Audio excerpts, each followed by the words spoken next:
Bismillahirrahmanirrahim. Alhamdulillahirabbil alamin. Allahumma shalli wa sallim ala sayyidina Muhammadin wa ala alihi wa sahbihi ajmain. Qala al-musannif rahimallahu taala wa nafa'ana bi wa bi ulumi wa barakatin fid dharain amin. Zawajuhu bi sayyidati Khadijah. Saat ini kita masuk di bab yang ke-8, yaitu membahas tentang, mengisahkan tentang pernikahan Nabi Muhammad SAW dengan Sayyidah Khadijah. Ba'da ruju'ihi bi syahrain min safarati saniyah, ketika Rasulullah SAW pulang dari perjalanan yang kedua di kota Syam, yaitu selama 2 bulan, tazawwaja bi Sayyidati Khadijah wa hiya allati khatabatsu. Sayyidah Khadijah SAW yang melamar Nabi Muhammad SAW, mengkhitbah Nabi Muhammad SAW, dan saat itulah menikahlah Nabi Muhammad SAW dengan Sayyidah Khadijah. Jadi yang mengkhitbah bukan Nabi Muhammad SAW, tapi Sayyidah Khadijah radhiyallahu anha. Kenapa? Karena sangat mencintai dengan apa yang telah didengar oleh Sayyidah Khadijah dari kejujurannya, dari amanahnya Nabi Muhammad, serta akhlak-akhlak yang mulia yang terdapat pada diri Nabi Muhammad SAW. Wa kana umruha arba'ina sanatan wa umru sallallahu alaihi wasallam khamsa wa isina sanatan. Berapa usia Nabi Muhammad SAW dan Sayyidah Khadijah saat itu? Yang mana usia dari Sayyidah Khadijah pada saat menikah dengan Nabi Muhammad di usia 40 tahun, dan Rasulullah saat itu berusia 25 tahun. Wa kanat qabla mutazawwijah bi Abi Halah. Sayyidah Khadijah sebelum menikah dengan Nabi Muhammad SAW, beliau menikah dengan Abi Halah. Waqad mata, dan suami Sayyidah Khadijah telah meninggal dunia. Walahu waladun minna ismu Halah, dan memiliki satu anak yang bernama Halah. Waqad aqamat ma'a Rasul khamsan wa isrina sanatan. Rasulullah SAW menikah dengan Sayyidah Khadijah dalam rumah tangga beliau selama 25 tahun. Walam yatazawwad ghairaha hatta tufiyat. Rasulullah SAW tidak menikah dengan perempuan atau wanita siapapun selama berumah tangga dengan Sayyidah Khadijah sampai meninggalnya Sayyidah Khadijah radhiyallahu anha. Ini membuktikan bahwasanya Sayyidah Khadijah sangat luar biasa kepada Nabi besar Muhammad SAW cintanya. Bahkan dikisahkan bahwasanya Sayyidah Khadijah itu memberikan semua harta yang dimilikinya untuk perjuangan Nabi Muhammad SAW dalam berdakwah menyebarkan agama Islam. Setelah itu ada pula yang disampaikan dalam kitab Rahiqim Maktum, yang mana walamma raja ila Makkah, ketika Nabi Muhammad SAW pulang dari kota Syam menuju kota Mekah, Sayyidah Khadijah ini mendapati bahwasanya keberkahan yang berada pada diri Nabi Muhammad SAW lam taro qabla hadza, gak pernah dilihat, gak pernah dirasakan oleh Sayyidah Khadijah dari sebelum-sebelumnya. Bahkan dikabarkan semua, dikisahkan semua, disampaikan semua oleh pembantunya, yaitu Maisarah, kepada Sayyidah Khadijah tentang kemuliaan-kemuliaan yang terdapat pada diri Nabi Muhammad SAW.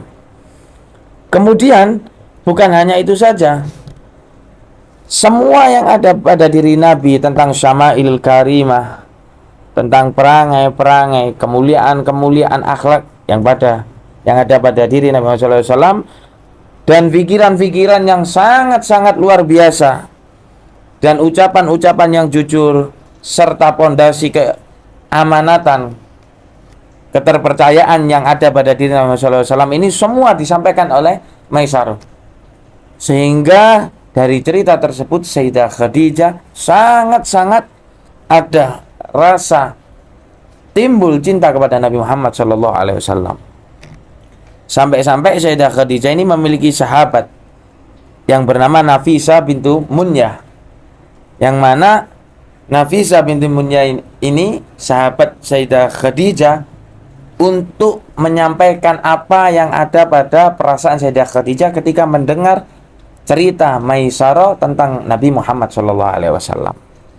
Sampai disampaikan kepada Nafisah dengan apa yang ada perasaan pada Sayyidah Khadijah tentang Nabi Muhammad SAW, sehingga di sanalah disampaikan kepada Fadabu ila Ammi Khadijah, disampaikan kepada paman-pamannya Sayyidah Khadijah, wa ghatabuha ilaih wa ala asari dalika tamazzawat. Kemudian pamannya Sayyidah Khadijah ini berbondong-bondong untuk menuju kepada Nabi Muhammad SAW, yaitu untuk mengkhitbah, untuk melamar Nabi Muhammad SAW. Dari sinilah mulai menikahlah Nabi Muhammad SAW dengan Sayyidah Khadijah. Wa kanat yawma idzi afdalun nisa qamha nasaban wa sarwatan wa aklan. Wa ya awwalum ra'atin tazawwajaha Rasulullah sallallahu alaihi wasallam. Dan dari sini awal kali mula Nabi Muhammad sallallahu alaihi wasallam, dan awal kali Nabi Muhammad sallallahu alaihi wasallam menikah dengan seorang perempuan, yaitu bernama Sayyidah Khadijah radhiyallahu anha. Wa lam yatazawwaj 'alaiha barahata matat. Nabi Muhammad SAW tidak menikah sama sekali dengan siapapun saat menikah, saat berumah tangga dengan Sayyidah Khadijah, sehingga sampai-sampai beliau meninggal dunia. Wa kullu auladihi sallallahu alaihi wasallam minha siwa Ibrahim. Dari ketika Nabi Muhammad SAW berumah tangga dengan Sayyidah Khadijah, beliau dikaruniai, diberikan keturunan oleh Allah Subhanahu wa taala kecuali yang bernama Sayyidina Ibrahim. Waladat lahu awalan Al-Qasim. Awal kali putra Nabi Muhammad SAW dengan Sayyidah Khadijah ialah Al-Qasim, yang mana di sini Nabi Muhammad SAW diberi kunya Abul Qasim. Kemudian Zainab, kemudian Ruqayyah, kemudian Ummi Kulsum, kemudian Fatimah wa Abdullah, kemudian Sayyidah Fatimah, kemudian Abdullah. Maka dari putra-putri Nabi Muhammad SAW dengan Sayyidah Khadijah, yang pertama Qasim, yang kedua Zainab, wa Ruqayyah, wa Ummu Kulsum, wa Fatimah, wa Abdullah. Terdapat 6 kecuali Ibrahim. Wa kana Abdullah yulaqab bitayyib wa tahir. Dan putra Nabi SAW, Nabi Muhammad SAW yang bernama Sayyidina Abdullah itu diberikan gelar bitayyib wa tahir. Kemudian setelah kita ketahui bahwasanya putra-putra dari Nabi Muhammad SAW saat bersama Sayyidah Khadijah, terdapat yang pertama Sayyidina Qasim, kemudian Sayyidina Abdullah. Dan untuk putri-putri Nabi Muhammad SAW bersama Sayyidah Khadijah radhiyallahu anha, yaitu Sayyidah Zainab, Sayyidah Ruqayyah, Sayyidah Ummu Kulsum, wa Sayyidah Fatimah radhiyallahu anhunna. Dari sini sesuai dengan apa yang disebutkan dalam bait Aqidatul Awam, wa sab'atun auladuhu faminhumu salasatun minad dzukuri tufhamu. 7 dari putra-putri Nabi Muhammad sallallahu alaihi wasallam, salasatun minad dzukuri tufhamu, 3 yaitu putra Nabi Muhammad sallallahu alaihi wasallam yang perlu difahami. Qasim wa Abdullah wa huwa thayyibu wa tahirun bidainina yulaqabu. Qasim, Sayyidina Qasim wa Abdullah, yang mana diberikan gelar thayyib wa tahir. Gelarnya Sayyidina Abdullah putra Nabi Muhammad yaitu thayyib wa tahir. Qasim wa Abdullah wa huwa thayyibu wa tahirun bidainina yulaqabu. Atahu Ibrahim min Suriyah. Yang selanjutnya yang ketiga yaitu Sayyidina Ibrahim ketika Rasulullah SAW berumah tangga dengan Sayyidah Sariyah. Tahu Ibrahim min Sariyah fa ummuhu Mariyatul Qibtiyah, yaitu yang bernama ibunya yaitu Mariyatul Qibtiyah. Wa ghairu Ibrahim min Khadijah, dan selain dari Sayyidah Khadijah yaitu Sayyidina Ibrahim yang ibunya bernama Mariyatul Qibtiyah.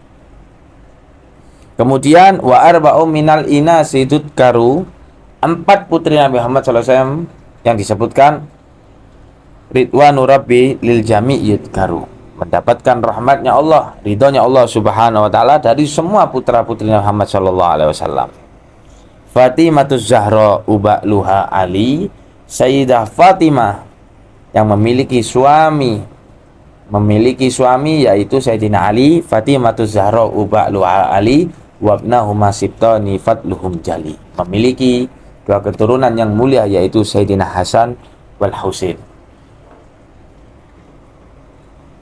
Fa Zainabun wa ba'daha Ruqayyah wa Ummu Kulsumin zakat radiyah. Sayyidah Zainab, kemudian Sayyidah Ruqayyah, kemudian Sayyidah Ummu Kulsum. Itulah 7 dari putra-putri Nabi Muhammad sallallahu alaihi wasallam. Semoga dengan sekilas dari sejarah kekasih kita Nabi besar Muhammad sallallahu alaihi wasallam ini bisa menambahkan rasa mahabbah kita, rasa cinta kita, sehingga al-mahabbah yang tujuannya untuk mutabaah, mengikuti apa yang telah dibawa oleh Nabi Muhammad SAW, serta mencintai keluarga Nabi Muhammad SAW, ahlul baitnya Nabi Muhammad SAW. Amin ya rabbal alamin. Wallahul musta'an wa alaihi tuklan wa sallallahu ala sayyidina Muhammad wa ala alihi wa sahbihi wasallam walhamdulillahi rabbil alamin.